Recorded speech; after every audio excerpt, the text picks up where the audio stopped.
Hi, my name is Peter Smith. I live in Haliburton, Ontario, Canada. Haliburton is north of Toronto, a very small little village area, lots of little remote areas and lots of lakes, but very large geographic area. I am presently not working for income. I don't say retired, but I'm not working for income. And what I do, I've been a consultant in the field of change management and organizational development and learning. Yes, I am a musician as well.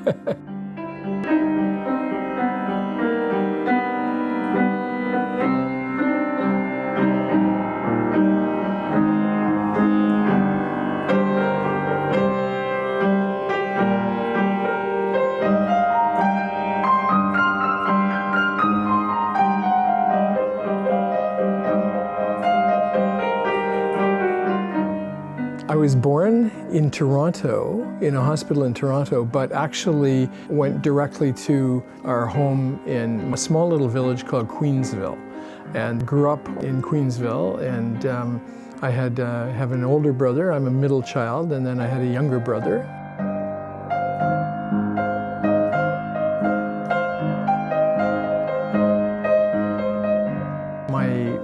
Mother and father both worked, and well, my mother didn't. She was a registered nurse, and she used to do a lot of helping women giving birth, because we lived out in the country, and she would go out to farms and sometimes be away for 1 or 2 days, helping women.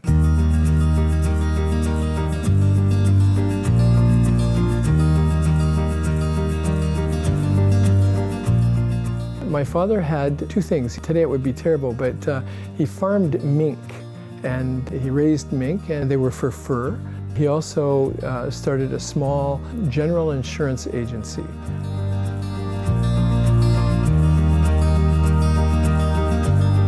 My grandparents lived there as well in this village. And my grandmother was the organist and choral director in the church. And she was, for 40 years, she was an organist in the church.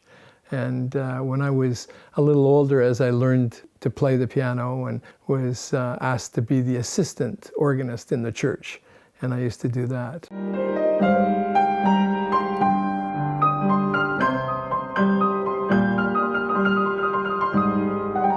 So I took piano. My older brother took voice, and he's a very, very good singer, he's a tenor. I guess I did a grade 9 conservatory and 2 theory, and then that was it. So by the time I was in high school, I had stopped doing that, but I had shifted over to taking drumming.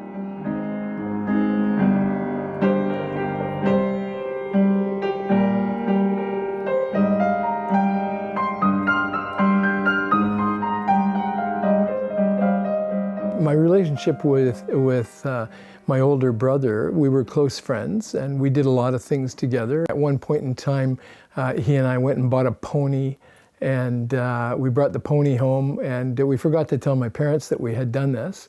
We had this for maybe about 2 weeks before my parents found out that we actually had a pony that we had bought. And he would be really good at leading me astray and sometimes getting me in trouble, but never taking the blame for it. I would be the one who would always be blamed for the things that we did. So I think that that's pretty typical of kids, and especially little boys and siblings.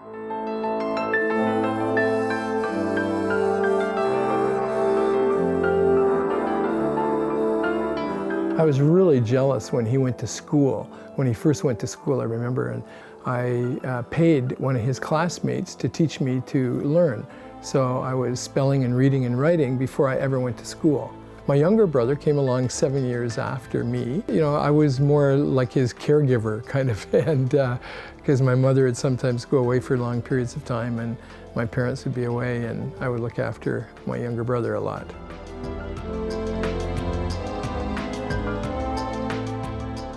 I liked many different topics and many different things, and so I wasn't, you know, like a person who spent all their time with the books and studying. And I did fine though, and I went on from high school, and I eventually got to university and did well. I graduated with an honors business degree in university.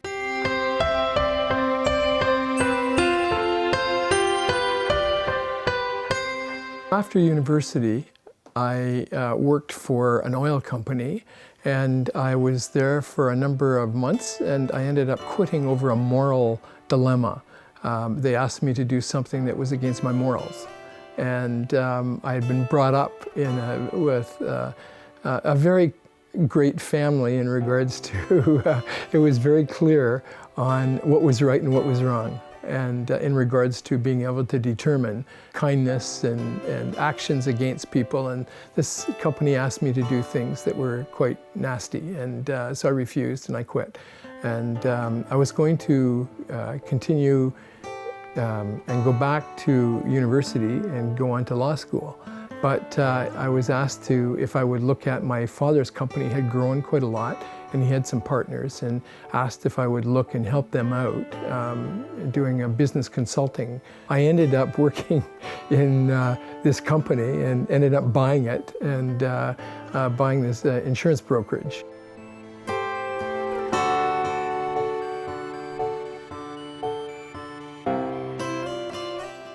So I was in business in the area, in the Newmarket area, and met my wife when I just finished university, and we married, and she went to law school, and she became the lawyer, so that I didn't become.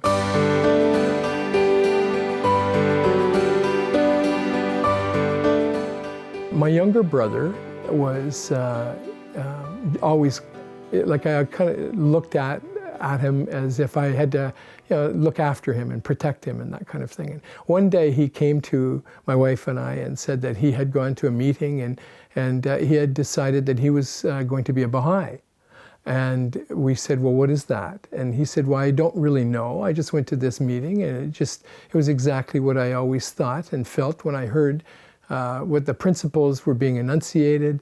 And he said it was just exactly what I was thinking of in my mind in regards to my spirit about, anything to do with religion. And it was more the spiritual, well-being of mankind and that kind of thing. And I was, relatively concerned, because I said, well, if you don't know what you've, joined, if you've had to join, how did you do that? And he was really vague. And so I was kind of concerned that maybe he had joined some kind of a cult.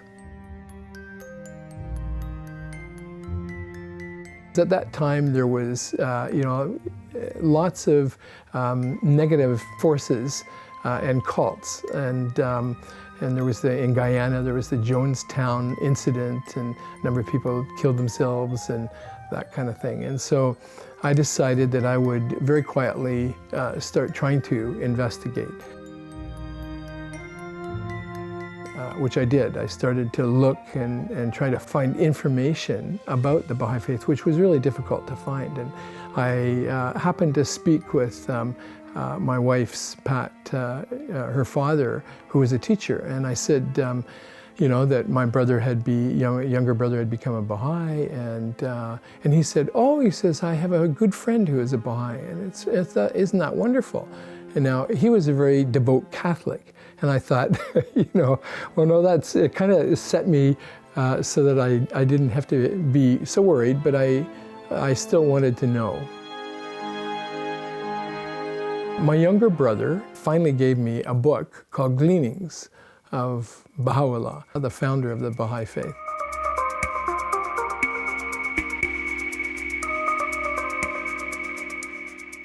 My mother and I had always been relatively close. She died when I was just in first year university in 1970. And she had been in the hospital for some time. And then when they took off life support, she came to me at 2 in the morning, woke me up, and like an apparition kind of, right? And I knew exactly that she had passed away. In fact, I even called the hospital and they said, yes, she had passed away. As I was starting to read these writings of Baha'u'llah, at 2 in the morning, she started waking me up, night after night after night. She would wake me up and I would look and I would say, like, what are you doing here? And she would say, I'm here to tell you that you must investigate, you must find it. And I said, find what? And she said, well, you'll know when you find it. And it was very real because it was like she was standing right there. So I was pretty freaked out by this, really. It kind of concerned me.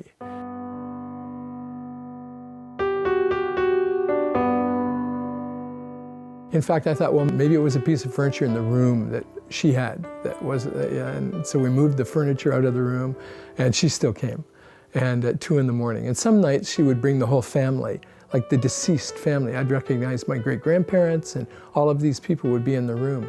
And my poor wife got a little freaked by, a little concerned about me and my well-being, right?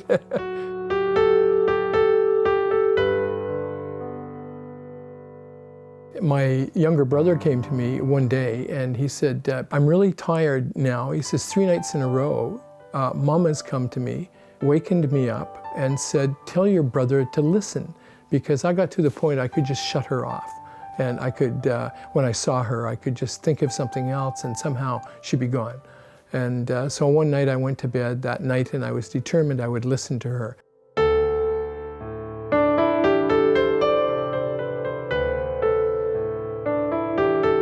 I also asked a friend of mine who was a psychiatrist, and I said, what would you say if you had a patient tell you that his mother was coming to, his deceased mother was coming to him in his dreams? And my friend said, well, I would tell him to listen to his mother. So, so I went to bed that night and I decided I would listen to my mother. And so the second I said that I'm prepared to listen, I instantly was looking into the face of an old man, a really old man. And at first I was frightened, but the second I looked into his eyes, which were like pools of deep blue, they were like swirling pools of deep blue. It was so beautiful. And I was just transfixed by looking at these eyes.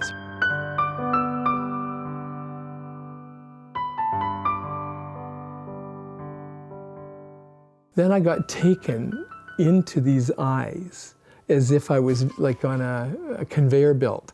And I went into these eyes and taken through this, like a mini journey. It was like being in Disneyland, watching it, like going through Magic Mountain or something on this little car. And we came out into this room, high up in this room, and it was filled with people. I could see my brother was in this room and he was with a number of his friends and it looked like they were honoring him. And the friends he was with were his Baha'i friends, and I recognized many of them because I had met some of them. And it looked like they were giving him some kind of a ceremony. And I thought to myself, well, maybe this is what Baha'is do. They give people ceremonies, and it was really strange. And I heard the music and it was beautiful and it was just really calm and everything. And I said, and it seems like, you know, they're honoring him for being a good Baha'i. And I didn't know what that was, I just said it. And then this voice in my ear said, and what of you, Peter? And I just went silent because I thought, oh my gosh, there's someone right beside me, right? And then I just was quiet and I just watched this dream. And then I got brought back and I'm looking at the face again. And as I'm looking at the face, it was like bolts of lightning came out of his eyes and kind of hit me. I was backing up like this, and I can remember it so well because it just kind of hit me. And when it went through my body, it was just so beautiful. And it was just like every atom in my body was just like on fire.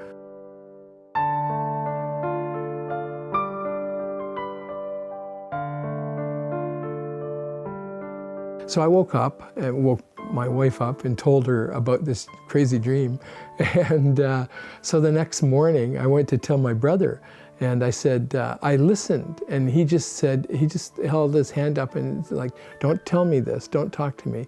And he handed me a book and I opened up the book and I said, who is this? Because I'd never really paid any attention whatsoever. And it was a picture and he says, his name is Abdul Baha. And this was the son of Baha'u'llah. And I said, he came to me last night and took me on a journey. And he said, and my brother said, oh, you know, isn't that nice? Like, he didn't say anything, he just listened. Now, fast forwarding, several months later, we were at my brother's wedding. And Pat said to me, my wife said to me, Peter, look around. And I'm looking around this room and everything. She says, this is exactly what you described to me in the dream you had. I got to see his wedding in advance. It was very strange. And so I just continued reading Gleanings, and I hit a point in Gleanings that Baha'u'llah was clearly identifying himself as a manifestation. And for some reason, I thought, as a person growing up as a Christian, and knowing, somewhat knowing the Bible and I thought, this is so strange, and like, how would I not know about this? And so I said to my brother, I'm going to prove to you that Baha'u'llah is a fake.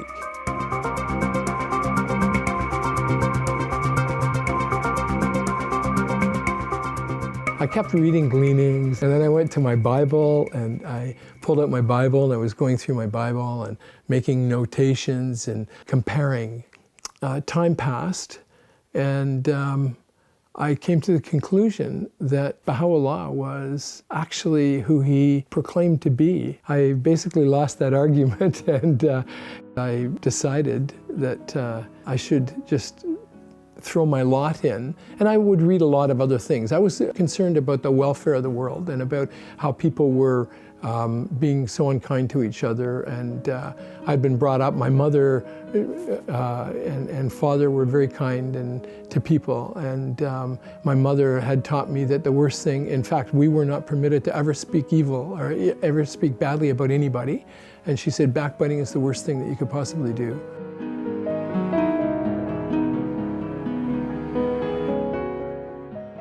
When I chose to find out more, and I went to a person who I knew was Baha'i. I said, I think that that I believe Baha'u'llah is who he says he is. And she says, well, then that's what makes you a Baha'i, if you believe in Baha'u'llah, believe who Baha'u'llah says he is. And I said, well, I guess I'm a Baha'i then. And that was 37 years ago yesterday. The light of faith shone from his brow, in his breast the longing was aflame. With joyful heart he passed these frontiers to meet Baha'u'llah his aim. Let lovers be won by his story, let them know how he gambled his life away. His yearning to the light of this world, he didn't know what they would say.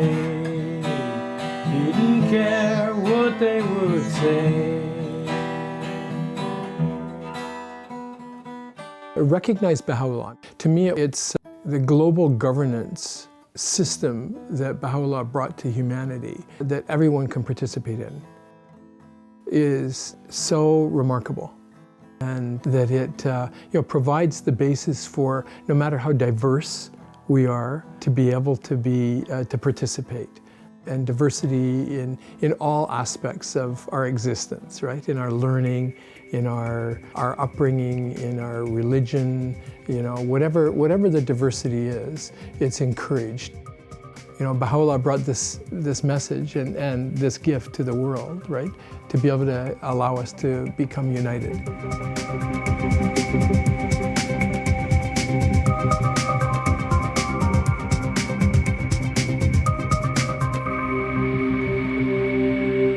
It doesn't matter your past. If your heart is searching, the answer will come to you like a breeze.